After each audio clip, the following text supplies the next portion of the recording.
Kawan-kawan media yang saya hormati, pada kesempatan baik ini ingin saya menyampaikan beberapa informasi terkait penanganan perkara yang belakangan hari ini cukup menjadi perhatian publik. Saya akan menyampaikan beberapa informasi terkait kasus pembunuhan berencana yang dilakukan oleh para tersangka. Ada dalam pembunuhan berencana ini ada 5 berkas perkara atas nama FS, PC, RR, RE, dan KW. 5 tersangka ini setelah kami menerima berkas perkara dari penyidik, beberapa waktu lalu memang kami kembalikan kepada penyidik untuk diperbaiki sesuai dengan petunjuk-petunjuk yang disiapkan oleh jaksa peneliti. Kemudian berkas kemarin itu balik lagi kepada kami. Sesuai dengan ketentuan perundang-undangan, Kitab Undang-Undang Hukum Acara Pidana, jaksa meneliti kelengkapan berkas perkara, kelengkapan formil dan material dari berkas perkara itu. Kelengkapan formil, material dari hasil penelitian berkas perkara, saya baru saja menerima laporan dari Direktur Orang dan Harta Benda bahwa persyaratan formil material telah terpenuhi sebagaimana ditentukan di dalam KUHP pasal 138, 139, pasal 8 ayat 3 huruf B KUHP. Penyidik menyerahkan tanggung jawab tersangka dan barang bukti pada jaksa untuk segera disidangkan. Saudara-saudara sekalian, kawan-kawan, dalam penelitian berkas perkara, kami sesuai dengan ketentuan acara pidana mempunyai waktu untuk meneliti berkas perkara itu 2 minggu. 1 minggu ada sikap. Ini saya perlu saya sampaikan pada saudara-saudara sekalian bahwa hubungan koordinasi antara penyidik dan penuntut umum, hubungan koordinasi antara Kabar Eskrim dan Janpidum berjalan secara efektif, sehingga yang selama ini berkas perkara bolak-balik, kami tidak ada bolak-balik. Pemenuhan petunjuk melalui koordinasi dan konsultasi yang dilakukan secara efektif antara penyidik dan jaksa peneliti, sehingga perkara ini pada hari ini kami nyatakan lengkap untuk kasus pembunuhan berencana. Berikutnya ada kasus lain 7 perkara, 7 berkas perkara menyangkut, kalau saya ikutin media itu ada diatur di dalam KUHP pasal 221 dan 233 yang orang awam menyebutkan sebagai obstruction of justice. Pasal yang disangkakan, ini perlu saya sampaikan para saudara-saudara sekalian, adalah karena menyangkut Undang-Undang IT. Undang-Undang IT, Undang-Undang nomor 19 tahun 2016. Khususnya pasal 32 dan 33 Jungto 48 dan Jungto 49 Undang-Undang IT tersebut. Kenapa?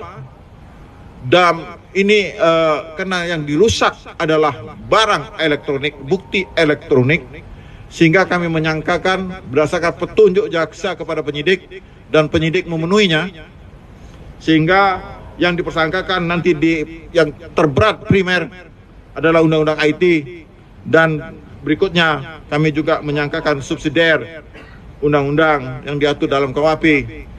Dan perkara seperti ini, perlu saya sampaikan pada kawan-kawan, menghalangi proses penyidikan atau merusak barang bukti.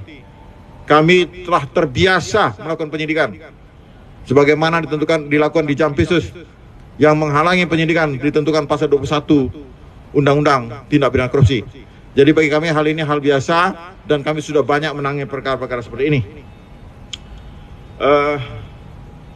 Dan ini juga berdasarkan laporan Direktur Keamanan Negara dan Ketertiban Umum dan Tindak Pidana Umum lainnya, perkara ini telah memenuhi syarat formil dan material, sehingga berkas perkara juga sudah kami nyatakan lengkap formulirnya P21. Tentang administrasinya nanti itu tanggung jawab direktur terkait.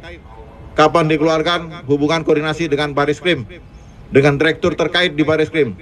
Tapi secara substansi telah memenuhi syarat formil material. Tahap 2 sudah terjadwal. Saya sudah perintahkan pada direktur untuk pelaksanaan tahap 2 tidak boleh terlalu jauh dari diterbitkannya P21. Kenapa? Karena KUHP menganut asas peradilan cepat, sederhana, dan berbiaya ringan supaya mendapatkan kepastian hukum, keadilan bagi tersangka maupun korban. Yang berikutnya, rencana penggabungan perkara. Kawan-kawan media yang saya hormati, penggabungan perkara ini diatur di pasal 141 KUHP. Kenapa 141 KUHP diatur itu? Ini saya beri penjelasan, adalah untuk lebih efektif dalam proses persidangan. Karena melanggar 2 tindak pidana, tapi 1 tersangka kita gabungkan dalam 1 dakwaan. Pertama dan kedua, kumulatif. Ya, konkursus realis.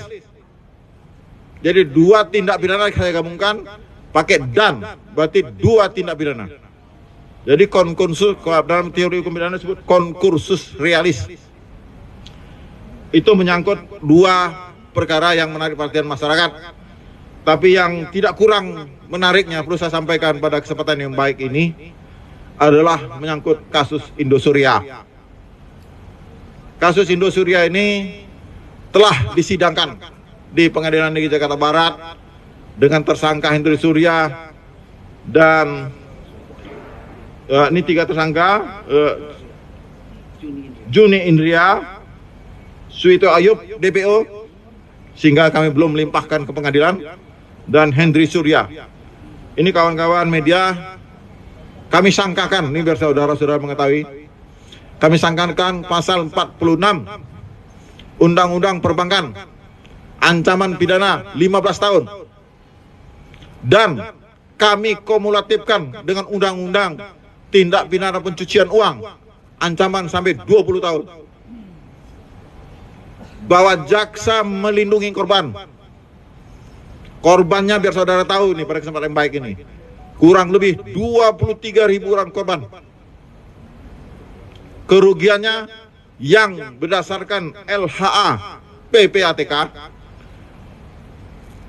Indosuria mengumpulkan dana secara ilegal sebanyak 106 triliun. Biar saudara ketahui bahwa dulu proses pra penuntutan agak tersendat karena kami berupaya bagaimana kerugian korban bisa kami selamatkan. Sehingga berdasarkan berkas perkara bisa disita 2,5 triliun dari SPDP 192 miliar. Ini upaya jaksa bagaimana mengungkap peristiwa pidana. Sudah saya sampaikan, membangun kasus, case building, sehingga terbangunlah kasus itu bisa kita limpahkan pengadilan dengan alat bukti yang cukup kuat. Ini kasus yang menarik perhatian nasional karena kerugian sepanjang sejarah belum ada kerugian 106 triliun yang dialami oleh masyarakat Indonesia. Pada kesempatan yang baik ini saya himbau kepada seluruh masyarakat Indonesia untuk hati-hati untuk menginvestasikan pada suatu perusahaan investasi, karena sekarang banyak perusahaan investasi yang merugikan masyarakat seperti kasus ini. Berikutnya, kasus menarik perhatian lainnya adalah, dan kami telah tindak lanjutin sesuai dengan ketentuan hukum acara pidana, yaitu kasus pengrusakan lingkungan di Jawa Timur, Pasuruan. Ini kasus ini menarik karena pemerintah daerah Pasuruan menganggap terjadi pengrusakan lingkungan yang sangat dahsyat. Karena terjadi perusakan lingkungan di Pasuruan sana, sehingga kami menyangkakan Undang-Undang Lingkungan Hidup dan beberapa undang-undang lain atas nama terdakwa Andreas Tanuwijaya, dan ini sudah dilimpahkan ke Pengadilan Negeri Pasuruan. Ini menarik perhatian pemerintah, menarik perhatian Jaksa Agung dan pemerintah daerah di sana, sehingga kita perlu memberikan perhatian penuh.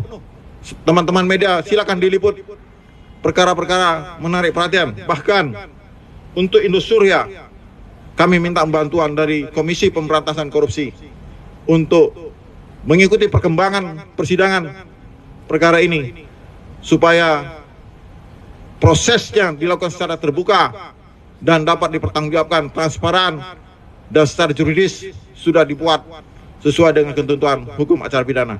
Demikian kawan-kawan. Pak, saya dari Kompas TV Valencia. Izin bertanya Pak, terkait kasus obstruction of justice dan juga pembunuhan berencana. Nah, ini kan sudah masuk ke P21, berarti kan nanti terkait barang bukti dan tersangka akan dilimpahkan ke Jaksa Penuntut Umum.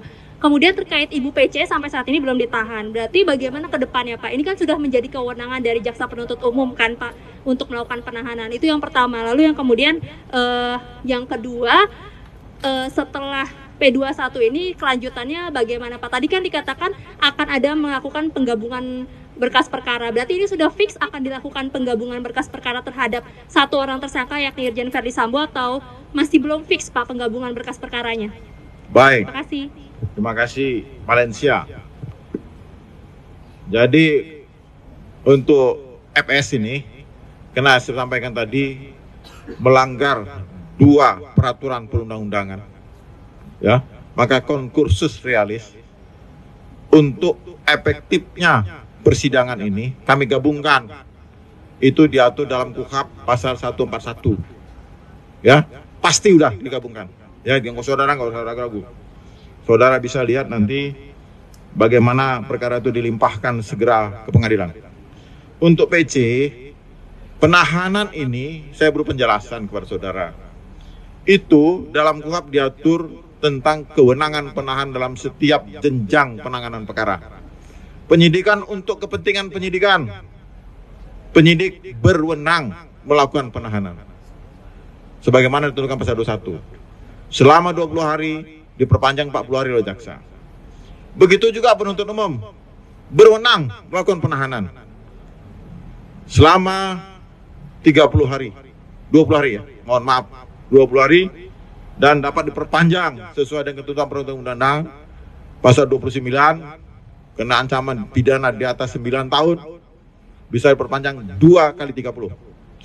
Tetapi tentang ditahan tidaknya seseorang itu tentu adalah alasan objektif dan subjektif.